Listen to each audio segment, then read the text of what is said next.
ফসল ধরা দৃষ্টি নদী জল ফুল ফল আমাদের কৃষি ও কৃষ্টি আমাদের কৃষি ও কৃষ্টি আমাদের কৃষি ও কৃষ্টি আমাদের কৃষি ও কৃষ্টি।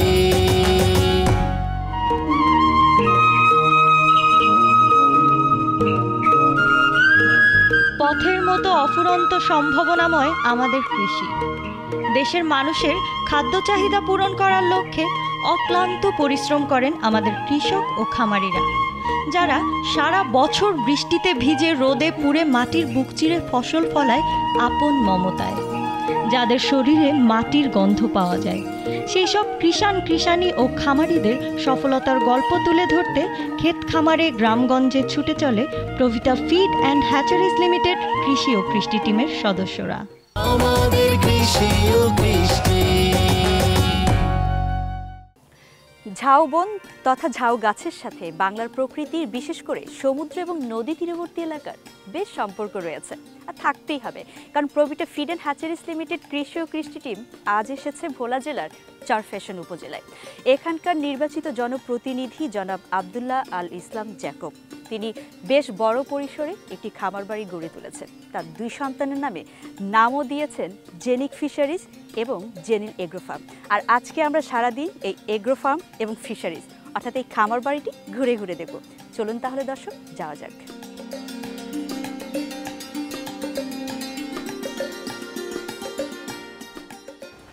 আসসালামু আলাইকুম। ওয়ালাইকুম আসসালাম। ভালো আছেন? জি আলহামদুলিল্লাহ, আপনি ভালো আছেন? জি আলহামদুলিল্লাহ ভালো আছি। আপনি কি এমপি সাহেবের এই খামার দেখাশোনা করেন? জি আমি দেখাশোনা করি। মানে অনেকগুলো শেড দেখতে পাচ্ছি। হ্যাঁ আমাদের অনেকগুলো শেড আছে। কোন দিকটা নিয়ে যাবেন? জি আমাদের প্রথমে গেলে আপনি ওই শেডটায় আগে যাই। ওই শেডটায় যাই। কি আছে ওই শেডে? ওখানে সব গাবি আছে। গাভী যেটা আমাদের দুধ দিচ্ছে? জি আমাদের দুধ দেয়। তবে কোন কোন জাতের গাভী আছে? এটা আমাদের হলিস্টিয়ান, ফিজিয়ান, করস, জার্সি। কত লিটার করে দুধ পান? যেটা সর্বোচ্চ দুধ হয় আপনার 30 থেকে 32 লিটার। প্রতিদিন কত লিটার? 28-30 লিটার বা 32 লিটার, 20 লিটার, 18 লিটার এরকম গাভীর দুধ হয়। শুধু কি এই শেডেই আছে দুধ দেয়া গাভীগুলো? জি না, আমাদের আর 2টা শেডে আছে। এর মোট কতগুলো গাভী এখন? এখানে আমাদের মোট 132টা। এই মুহূর্তে আমরা দুধ পাচ্ছি আপনার 96টা থেকে। 96টা গরুর দুধ প্রতিদিনের তো অনেক লিটার। জি জি। এতগুলো দুধ কি করেন আপনারা? আমরা মূলত এই দুধ আমরা বাজারে বিক্রি করি, যেমন মিষ্টির দোকান, এর পাশাপাশি এলাকায় কিছু মানুষের কেউ দেওয়া হয়। তার মানে এলাকার স্থানীয় বাজারে মিষ্টির দোকানগুলোতে বিক্রির পাশাপাশি মানে জনকল্যাণার্থে আমাদের সেবামূলকভাবে কিছু দেওয়া হয়। জনপ্রতিনিধিদের আসলে এরকমই হওয়া উচিত যে নিজের এলাকার মানুষের পুষ্টির চাহিদাটাও কিন্তু পূরণ করার দায়িত্বটাও কিন্তু তাদের কাঁধের উপরে থাকে। জি জি। মানে এত বড় একটা খামার, বেশ পরিষ্কার পরিচ্ছন্ন। এটাকে আপনারা দিনে কয়বার পরিষ্কার করেন? এটা আমরা দিনে 3 বার পরিষ্কার করি এবং প্রতিদিন জীবাণুমুক্ত করার জন্য আমরা স্প্রে করি। আমি যদি গন্ধের কথা বলি, শুধুমাত্র খড়ের গন্ধটা পাচ্ছি একটা ডেইরি খামারে বা একটা গরুর খামারে, আর কোনো ধরনের কোনো বাজে গন্ধ নাই। জি। তার মানে আপনারা পরিষ্কার পরিচ্ছন্নতার দিকটা খুব শক্তভাবে এবং কঠিনভাবেই পালন করছেন। জি, এটা আমাদের করতেই হয়। আর কারণ গরুকে রোগ মুক্ত করার জন্য এটা করতেই হবে। তারপরেও আমাদের স্যার আসেন, আইসা উনি দেখেন যে এগুলো ক্লিয়ার আছে কিনা। যদি না থাকে ওনার ভাইকে আমাদের নিয়ে আবার পরিষ্কার করে। তাহলে আমরা একটু ভাইয়ের কাছ থেকেই শুনি। জি ভাইয়া কেমন আছেন? জি আলহামদুলিল্লাহ ভালো আছি। আপনি ভালো আছেন? আলহামদুলিল্লাহ ভালো আছি। আপনি শুনলাম যে এই সবাইকে, খামারটা সহ যারা কাজ করছেন সবাইকে পরিচালনা করছেন এবং এসে খুব ভালোভাবে তদারকি করেন যে কোন কাজটা ওনারা করছে কি করছে না। আসলে এটা কাজ করতে হলে তার প্রতি আসলে নিজের দরদ এবং ভালোবাসা থাকতে হয়। ঠিক তেমনই আমি এই খামারটাকে নিজের ভালোবাসা এবং দরদ দিয়েই মানে পরিচালনা করি। আচ্ছা, এই গাভীটাকে না আমি অনেকক্ষণ ধরে দেখছিলাম, কালারটা এত সুন্দর, মানে এর দেখলেই একটা ভালোবাসা এমনি চলে আসে। এটা কোন জাতের ভাইয়া? এটা হলো ফিজিয়ান। এটার ওজনটা প্রায় 1100 1150 কেজি। এখন তো দুধ দিচ্ছে নিশ্চয়ই? জি দুধ দিচ্ছে। এটা এটা এখন এই মুহূর্তে 15 থেকে 20 কেজি দুধ দিচ্ছে, কারণ এটা এই মুহূর্তে তার পেটে বাচ্চা আছে।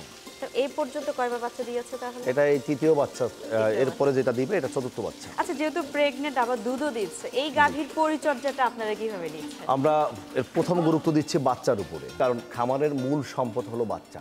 এটা পরিপূর্ণ এবং পুষ্ট বাচ্চা যাতে ও প্রসব করতে পারে, এই জন্য আমরা মা এবং পেটের বাচ্চা দুটোরই যত্ন সমানভাবে নিই। যত্নটা আমরা এখানে আপনার প্রত্যেকটা গাভী শারীরিক ওজন অনুসারে খাবার পরিবেশন করতে হয়। আপনার এই গাভীটাকে আপনি মনে করেন যে প্রায় 15 থেকে 20 কেজি কাঁচা ঘাস দৈনন্দিন দিতে হয়, এবং কমপক্ষে 15 থেকে 20 কেজি আপনার খড় দিতে হয়। এরপরে 7 থেকে 8 কেজি দানাদার খাবারও দিতে হয়। প্রেগনেন্ট গাভীদের জন্য কি বিশেষ কোনো যত্ন নিতে হয়? বিশেষ যত্ন নিতে হয় যাতে ও পোকামাকড় জাতীয় কোনো খাবার যাতে না খায়, এবং ওর বিশুদ্ধ পানি, ওর প্রত্যেকটা খাবারই আমাদের দৈনন্দিনভাবে পরীক্ষা নিরীক্ষা করতে হয়। মানে খুব সূক্ষ্মভাবে জি, দেখতে জি। হয়। আচ্ছা, রোগবালাই যদি কখনো আক্রমণ করে, আমরা তো জানি যে ডেইরি ফার্মগুলোতে বা গাভীর বা গরুর যে রোগগুলো হয়, তখন আপনারা কি করেন? আমাদের নিজস্ব ডাক্তার আছেন। এরপরেও আমরা যদি আমাদের এর বাইরে চলে যায়, তাহলে আমরা উপজেলা পশু সম্পদ বা কর্মকর্তার আমরা সহযোগিতা নেই। এরপরেও যদি আরও সমস্যা প্রকট হয়, আমাদের জেলা পশু সম্পদ কর্মকর্তা মহোদয় আমরা সহযোগিতা নিই। গাভীর দুধের জন্য অন্যতম প্রধান খাবার হচ্ছে কাঁচা ঘাস। জি, সেটা আপনারা কিভাবে ব্যবহার এখানে করেন? আমরা বিভিন্ন সময় বিভিন্ন ঘাস চাষ করি। এত বড় একটা খামার আপনাদের এত বছর ধরে করেছে, কখনো কি এমন হয়েছে যে কোনো একটা বিশেষ রোগের কারণে আপনাদেরকে অনেক বেশি ভুগতে হয়েছে? হ্যাঁ, গরুর প্রধান যে রোগটা হয় সেটা হলো খুরা রোগ। আসলে আমরা একবার এই রোগের সম্মুখীন হয়েছিলাম, তো সেটা উপযুক্ত পরিচর্যা আর হলো আপনার উপযুক্ত চিকিৎসা সেবা আমরা পেয়েছি, যার কারণে আমরা ঘুরে দাঁড়িয়েছি। এখন যেন এরকম কোনো রোগ বালাই আক্রমণ না করে সেটার জন্য কি ব্যবস্থাটা নেন? আপনারা এটার জন্য আমাদের ভ্যাকসিন আছে, যেমন খুরা রোগের ভ্যাকসিন, তরকা রোগের ভ্যাকসিন, বিভিন্ন রোগের ভ্যাকসিনগুলো আমরা আগেভাগেই পুশ করি। মানে যারা এখানে আছে তারা সবাই কি এই ব্যাপারে অভিজ্ঞ? হ্যাঁ, এখানে আসলে কাজ করতে করতেই মানুষ অভিজ্ঞতা অর্জন করে। আমারও যেমন বাস্তব কোনো অভিজ্ঞতা নেই, আমি Practical জ্ঞানটা প্র্যাকটিক্যাল জ্ঞানটাই আমি এখানে মানে মূলত আসলে পুশ করি। ওই যে প্রথমে বললেন ভালোবাসা, সেই ভালোবাসার টানে কিন্তু আসলে অনেক কিছু না জানলেও জানা হয়ে যায়, শেখা হয়ে যায়। রাইট।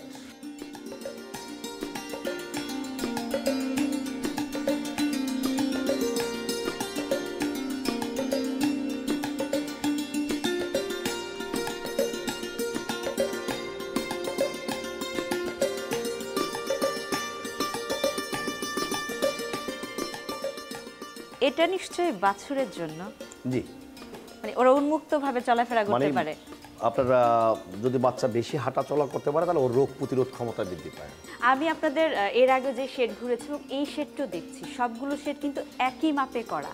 জি, আসলে আপনার এটা গরুর আপনার দৈহিক যে গঠন, তাতে আপনার এটা গরুর 7 থেকে 8 ফিট ওর বডি লেন্থ হয়, সেই অনুযায়ী আমরা আগে ও যাতে অর্থাৎ স্বাধীনভাবে খাবার খাইতে পারে এবং ও যাতে ঘুমাতে পারে, নড়াচড়া করতে পারে, এটা বিবেচনা করে আমরা আসলে পর্যাপ্ত জায়গা নিয়ে আমরা শেডগুলো নির্মাণ করেছি। এই শেডের পরিমাপটা কত? 130 ফিট হলো আপনার লম্বা, এবং পাশে আছে আপনার প্রায় 28 ফিট। এটা আসলে কতগুলো গাভীর জন্য? এখানে আমাদের মাত্র 23টা গাভীর জন্য। ওই 23টা গাভীর বাচ্চাই আরেক পাশে থাকবে। খোলামেলা বাতাস কিন্তু এমনিও প্রচুর আসছে, জি। তারপরও দেখতে পাচ্ছি যে পর্যাপ্ত পরিমাণে ফ্যান আছে। এটা তো বিদেশি একটা জাত। অতিরিক্ত গরমে কিন্তু এই গাভীগুলো আপনার মাঝে মাঝে হিট স্ট্রোক করে, যে কারণে আমরা চেষ্টা করি যে পর্যাপ্ত পরিমাণ বাতাস এবং যাতে গরুগুলো যাতে ভালো থাকে। হিট স্ট্রোক যেহেতু গরমের কথা বললেন, তখন তো মনে হয় দিনের মধ্যে কয়েকবার গাভীগুলোকে গোসল করাতে হয়। কমপক্ষে 2 বার গাভীগুলোরে আমরা গোসল করাই। এরপরে আপনার যখন দুধ দহন করা হয়, তার পূর্বে কিন্তু প্রত্যেকটা গরুরই কিন্তু আবার প্রায় অর্ধেক গোসল কিন্তু হয়ে যায়। আচ্ছা, দুধ দহনের কথাটা যেহেতু বললেন যে প্রচুর তো গাভী আলহামদুলিল্লাহ দুধ দিচ্ছে, তো দুধ দহন প্রক্রিয়াটা কিভাবে? আসলে আমাদের এখানে পর্যাপ্ত পরিমাণ আমাদের জনবলও আছে। এখানে আপনার প্রায় 15 জন লোক আপনার এই গরুর পরিচর্যার কাজে নিয়োজিত, যারা আপনার অত্যন্ত শারীরিকভাবে নিজেরাও পরিষ্কার পরিচ্ছন্ন অবস্থায় দুগ্ধ দহন করেন। আমরা প্রথমেই বলছি যে ভালোবাসা, আসলে আমাদের খামারটা পুরোপুরি ভালোবাসাই তৈরি হয়েছে। যে আপনি বারবার যে কথাটি বলছেন ভালোবাসা, আসলে এমপি মহোদয় কিন্তু ভালোবাসা থেকে এলাকার মানুষের কল্যাণের জন্যই তো এই ফার্ম গড়ে তুলেছেন এবং অনেক মানুষের কর্মসংস্থানের সুযোগও সৃষ্টি করে দিয়েছেন। জি জি, আপনার মাননীয় এমপি মহোদয় চরফ্যাশনে যথেষ্ট জনকল্যাণমূলক কর্মকাণ্ড সম্পাদন করেছেন। উনি উন্নয়নের পাশাপাশি যাতে মানুষের কল্যাণে কাজ করা যায় এটাই ওনার মূল ব্রত। এই খামারের সাথে প্রায় 100 ফ্যামিলি জড়িয়ে আছে, যাদের আয়ের মূল উৎস কিন্তু এই ডেইরি খামার। পাশাপাশি উনি এখানে আমাদের মৎস্য হ্যাচারি করেছেন, সেখানেও আমাদের অনেক লোকের কর্মসংস্থান সৃষ্টি হয়েছে। ওনার সকল কর্মকাণ্ডই মানুষের কল্যাণে। মানে একজন জনপ্রতিনিধি আসলে জনগণের জন্যই কাজ করবে, এটা আসলে আমরা সারা বাংলাদেশে বা আমরা সবাই এটাই চাই, এবং এটাই কিন্তু হওয়া উচিত। বারবার আপনাদের ডাক্তারের কথা বলছিলেন যে ডাক্তার সাহেব আপনাদেরকে বিভিন্ন সময় পরামর্শ দিচ্ছেন, একটু ওনার কাছ থেকেই শুনি। জি আচ্ছা। আপনি তো এই যে ভাইয়াদেরকে বিভিন্ন সময় পরামর্শ দিচ্ছেন এত বড় একটা খামার পরিচালনা করার জন্য, কিন্তু যারা হচ্ছে গ্রামে একটি বা দুইটি গাভী পালন করে, আর তারা কিভাবে বুঝবে যে তাদের গাভীটি হিটে এসেছে এবং হিটে আসার কত ঘন্টার মধ্যে সিমেন্ট দিতে হয়? গাভী হিটে আসার কতগুলো লক্ষণ আছে, যেমন হিটে আসলে সে চঞ্চল থাকবে, এক দ্বিতীয়ত আরেকটা গরুর উপরে সে জাম থাকবে, প্রস্রাবের রাস্তায় তার মল ভাঙবে।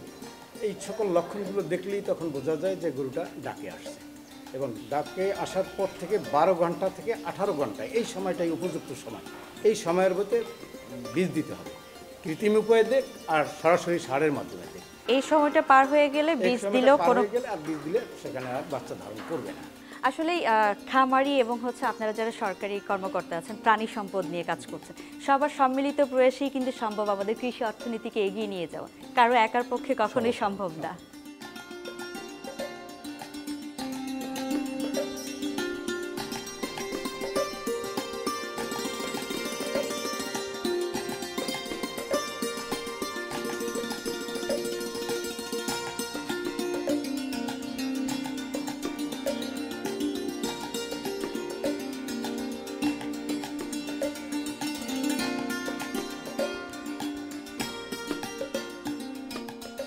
অনেকগুলো মাছ এবং বড় বড় বটে।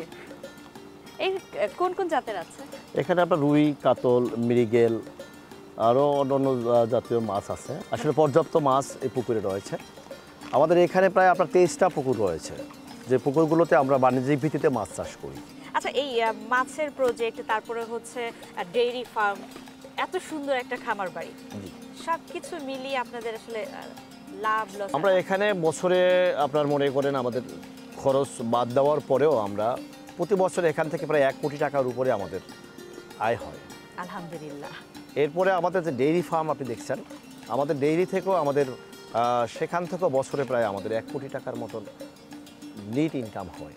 আমাদের কৃষি ও কৃষ্টি। 2008 সালের আগের চিত্রটি চরফ্যাশনের এরকম ছিল না। এটি অনেক অবহেলিত একটি অঞ্চল ছিল। সাবেক উপমন্ত্রী জননেতা আব্দুল্লাহ ইসলাম জ্যাকব, তিনি যখন প্রথম এমপি হলেন, তারপর থেকেই তিনি মূলত এই অঞ্চলের চিত্রটি টোটালি পাল্টিয়ে দিয়েছেন। সেটা কৃষির ক্ষেত্রে এবং শিক্ষা, চিকিৎসা সকল ক্ষেত্রেই তার প্রতিটি উন্নয়নের মধ্য দিয়ে আমাদের এই অঞ্চলকে তিনি 100 বছর কিন্তু এগিয়ে দিয়েছেন। একেবারে মফস্বল এলাকা পর্যন্ত যদি আপনি গিয়ে থাকেন, দেখবেন যে সেখানে প্রশস্ত হাজার হাজার কিলোমিটার কিন্তু পাকা রাস্তা, একেবারে সুদর্শন অনেক দৃশ্যমান স্থাপনা। এখানে জ্যাকব টাওয়ার দেখেছেন, সুউচ্চ আমাদের এই অঞ্চলের 225 ফিট, যেটি মহামান্য রাষ্ট্রপতি মহোদয় এসে শুভ উদ্বোধনের মধ্য দিয়ে এটিকে উদ্বোধন করিয়েছেন। ফ্যাশন স্কোয়ার, এটি একটি বৈপ্লবিক কিন্তু পরিবর্তন। প্রতিদিন রাতে এখানে হাজার হাজার মানুষ কিন্তু এখানে এসে চলাফেরা করে, তারা একটু মুক্ত আলোতে বসে, এবং তার পাশেই শেখ রাসেল শিশু বিনোদন পার্কটি। এখানে অসংখ্য রাইডস কিন্তু এখানে রয়েছেন, এবং 90 মুভি পর্যন্ত চরফ্যাশনে আছে, এবং এই সব কিছুর উন্নয়নের পিছনেই কিন্তু আমাদের জননেতা আব্দুল্লাহ ইসলাম জ্যাকব এমপি মহোদয় কিন্তু রয়েছেন। উনি চরফ্যাশন এবং মনপুরার মানুষের কাছে কিন্তু একটি নক্ষত্রের মতো এবং একটি কিংবদন্তি নেতা। তার মাধ্যমে আমাদের এই উন্নয়নগুলি হয়েছে। আজকে এই উন্নয়নের কারণেই কিন্তু আমরা একেবারে প্রান্তিক পর্যায়ে যে কৃষি এবং যে বিভিন্ন পর্যায়ে ডেইরি ফার্ম রয়েছে, যেখান থেকে মানুষ অতি সহজেই তাদের কৃষি পণ্য, সবজি এবং যে ডেইরি ফার্ম থেকে যে দুধ উৎপাদন হয় এগুলো কিন্তু শহরজাত করতে খুব কম সময়ের মধ্যে পৌঁছানো এখন সহজ। যেই জন্য একেবারে মানুষও কিন্তু অনেক তাদের সক্ষমতা বেড়েছে, স্বাবলম্বী হয়েছে এবং কৃষির প্রতি, তারা সবজি চাষের প্রতি, ডেইরি ফার্ম, মৎস্য চাষের প্রতি কিন্তু তারা আরও আন্তরিক হয়েছে, ঝুঁকে পড়েছে। তাতে আমাদের কিন্তু যে নতুন কর্মসংস্থানের একটি জায়গাও কিন্তু তৈরি হয়েছে।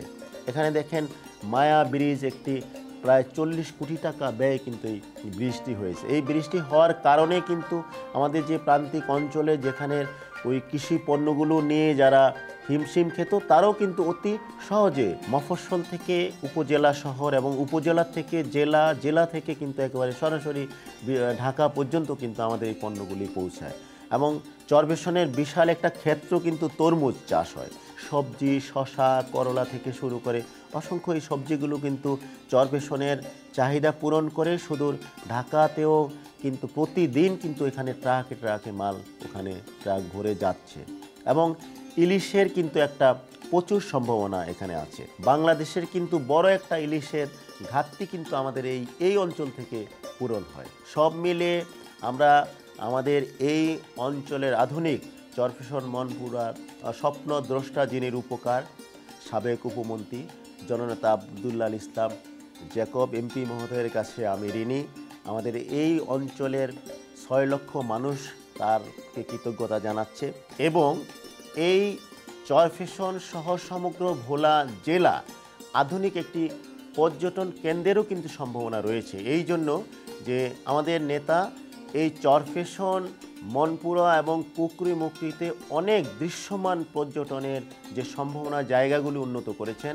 দেখেন যে চর কুকরি-মুকরির মতো জায়গায় একটি 3 স্টার মানের যে রিসোর্ট তিনি তৈরি করেছেন, যেখানে সারা বাংলাদেশের বিভিন্ন অঞ্চল থেকে মানুষ আজকে দলে দলে সমগ্র ভোলা এবং চরফ্যাশনের এই পর্যটনের দৃশ্যগুলি দেখার জন্য আসছেন।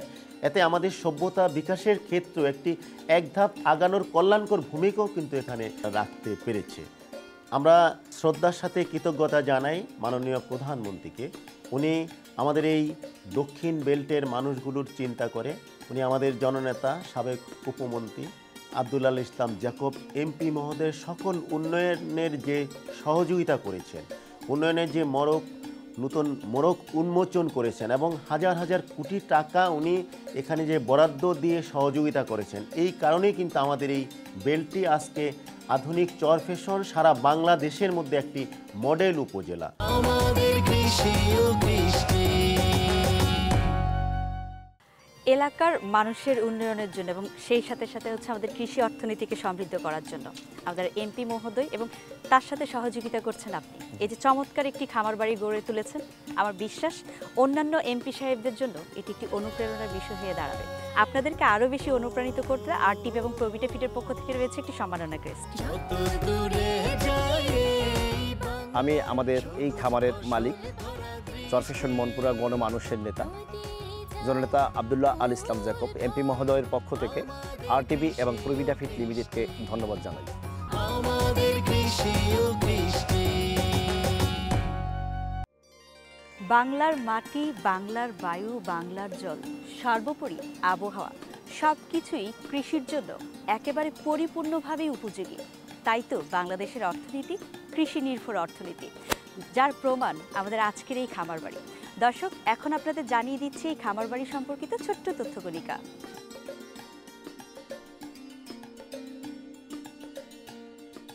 খামারের নাম জেনিক ফিশারিজ অ্যান্ড জেনিল এগ্রো ফার্ম, উদ্যোক্তা আব্দুল্লাহ আল ইসলাম জ্যাকব এমপি। ঠিকানা গ্রাম উত্তর চরকলমি, পোস্ট মাঝের চর মাদ্রাসা, থানা চরফ্যাশন, জেলা ভোলা। মোবাইল নম্বর 01716 550358। আমাদের কৃষি ও কৃষ্টি।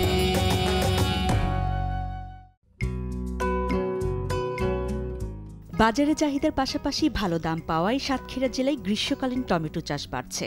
এই ফসল উৎপাদন খরচ বাদে বিঘা প্রতি 1 থেকে 1.5 লাখ টাকা পর্যন্ত লাভ হচ্ছে কৃষকদের।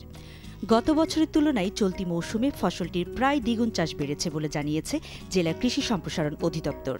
সাতক্ষীরার ৬টি উপজেলায় চলতি মৌসুমে গ্রীষ্মকালীন টমেটো চাষ হয়েছে ৬৪ হেক্টর জমিতে। এর মধ্যে সাতক্ষীরা সদর উপজেলায় ১০ হেক্টর, কলারোয়ায় ৪০, তালাই ১০, কালীগঞ্জে ২, আশাশুনিতে ১ ও শ্যামনগর উপজেলায় ১ হেক্টর, যা গত মৌসুমের তুলনায় প্রায় দ্বিগুণ। ২০১৯-২০২০ মৌসুমে জেলায় গ্রীষ্মকালীন টমেটো চাষ হয়েছিল ৩৬ হেক্টর জমিতে। সাতক্ষীরার কলারোয়া উপজেলার বাটরা গ্রামের তরুণ শিক্ষিত কৃষক এটিএম মঞ্জুরুল ইসলাম বলেন, পড়াশোনা শেষ করার পরে চাকরির পিছনে অনেক সময়ও ব্যয় করছি, অনেকদিন ছোটাছুটি করছি, অনেক টাকাও নষ্ট করছি। ঢাকা থেকে আমি ব্যাক করি, কৃষিতে নিজেকে যুক্ত করি। এখানকার স্থানীয় লোকেদের পরামর্শে আমি টমেটো চাষ শুরু করি। এখান থেকে আমি এ পর্যন্ত ২ লক্ষ টাকার মতো প্রায় টমেটো বিক্রি করছি। অল্প কিছু লাভ হবে তাতে। আগামীতে আমি আরও বাড়ানোর চিন্তা করতেছি, আগামীবার আরও হয়তো ভালো করব ইনশাল্লাহ। আর আমাদের বিক্রির জন্য আমাদের অত্র এলাকার ভিতরে যদি কোনো বিক্রয়ের মোকাম যদি সরকারিভাবে পরিচালনা করে সেটাও সুবিধা হয়। এবং আরও একটা দাবি আছে, সেটা হচ্ছে আমাদের যেটা ভারত থেকে যেটা নিয়ে আসে আমদানি করে, যে এই আমদানিটা বন্ধ হলে আমাদের টমেটো কিন্তু আবার তখন চাহিদা বেড়ে যাবে। আমাদের টমেটো সুস্বাদু, এটা স্বাদ যারা একবার নিয়েছে তারা এই টমেটোই খুঁজবে, ওই আমদানিকৃত টমেটো তারা খুব কমই চয়েস করবে। জেলার তালা উপজেলার নগরঘাটা গ্রামের কৃষক রবিউল ইসলাম জানান, গত বছর ১.৫ বিঘা পরিমাণ জমিতে পরীক্ষামূলকভাবে গ্রীষ্মকালীন টমেটো চাষ করে ১,৬০,০০০ টাকা লাভ হয় তার। কলারোয়ায় বাটরা গ্রামের আরেকজন কৃষক বাবুল সর্দার ১৮ কাঠা জমিতে টমেটো চাষ করে বাম্পার ফলন পেয়েছেন। তিনি বলেন, আচ্ছা, আমি ১.৫ বিঘি টমেটো করেছি, আমার ৭ লাখ টাকা বিক্রি হয়েছে। আর সামনে আমি আরও পাবো, সরকার যদি কিছু সহযোগিতা করে, ২০ গুণ দিতে যদি চায়, ৭টার গুণ কিছু পয়সা করে যদি লোন টোন দিতে চায়, তাহলে আমরা আরও লাভবান হতে পারবো। সাতক্ষীরার মাটি ও আবহাওয়া গ্রীষ্মকালীন টমেটো চাষের জন্য খুবই উপযোগী। জেলায় বাড়ি ৪, ৮, ১০ ও ১১ জাতের উচ্চ ফলনশীল গ্রীষ্মকালীন টমেটো চাষ বেশি হচ্ছে। ফলন তো খুব ভালো, টাকা পয়সা বাঁচি ভালো। এখন এই সারের এন্ডি দাম একটু যদি সরকার একটু খেয়াল করতো, তাহলে মনে হয় আমরা একটু লাভবান হতে পারতাম। আমাদের কৃষি ও কৃষ্টি। আমি একা ভালো থাকবো, এটি কিন্তু একেবারে স্বার্থপরের মতো চিন্তা। নিজে ভালো থাকা মানেই কখনোই ভালো থাকা হয় না, নিজের চারপাশের মানুষগুলোকে নিয়েই ভালো থাকতে হয়। আর এই ভালো থাকার চিন্তা করেছেন ভোলার চরপেশন এলাকার এই জনপ্রতিনিধি। তাই তো নিজের এলাকার মানুষের ভাগ্য পরিবর্তনের জন্য, কৃষি অর্থনীতিকে সমৃদ্ধ করার জন্য গড়ে তুলেছেন এত চমৎকার একটি খামার বাড়ি। দর্শক, কৃষিকাজ করে এবং খামার গড়ে তুলে আপনারা যারা সফল কৃষক ও খামারি হয়েছেন, আপনাদের সফলতার গল্প আর টিভির পর্দায় তুলে ধরতে চাইলে যোগাযোগ করুন এই নাম্বারে 01878184077। এছাড়া আর টিভির কৃষি বিষয়ক অনুষ্ঠান দেখতে ভিজিট করুন www.youtube.com/rtvkrishi। Provita feed and hatcheries limited কৃষি ও কৃষ্টি অনুষ্ঠান থেকে আজকের মতো বিদায় নিচ্ছি। দেখা হবে নতুন কোনো পর্বে, নতুন কোনো সফল কৃষক ও খামারির সফলতার গল্প নিয়ে। সে পর্যন্ত সবাই ভালো থাকুন, সুস্থ থাকুন। বাংলায় সবুজ ফসল ভরা দৃষ্টি। প্রবিটা ফিড অ্যান্ড হ্যাচারিজ লিমিটেড কৃষি ও কৃষ্টির আগামী পর্বে দেখবেন ভোলা সদরে আধুনিক উপায়ে ছাগল, ডেইরি ও সমন্বিত খামার করে সফল খামারিদের গল্প।